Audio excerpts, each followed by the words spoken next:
In digital Marathi, जनतेच्या हक्काचं व्यासपीठ।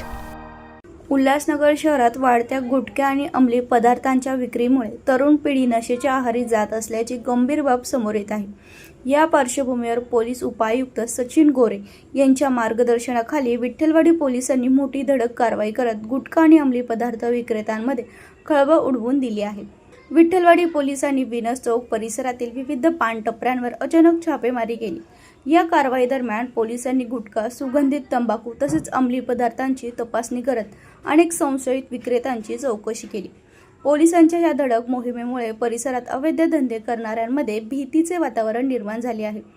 या कारवाईत वरिष्ठ पोलीस निरीक्षक अशोक कोळी, PSI वेंकटस्वामी दराडे, सहाय्यक पोलीस उपनिरीक्षक रामदास मिसाळ, पोलीस हवालदार दिलीप चव्हाण, पोलीस हवालदार संतोष सांगली, पोलीस नाईक भागवत दहिफळे, पोलीस शिपाई गणेश राठोड, चंद्रकांत गायकवाड आणि सौरव ठाकूर यांनी सक्रिय सहभाग घेत कारवाई यशस्वीरित्या पार पडली। विशेष म्हणजे अल्पवयीन आणि तरुणांमध्ये वाढत्या नशेच्या प्रवृत्तीमुळे पालकांमध्ये चिंतेचे वातावरण आहे। अनेक सामाजिक संघटनांकडून पोलिसांच्या या कारवाईचे स्वागत करण्यात येत असून अशाच प्रकारच्या सातत्यपूर्ण मोहिमा राबवण्याची मागणी करण्यात येत आहे।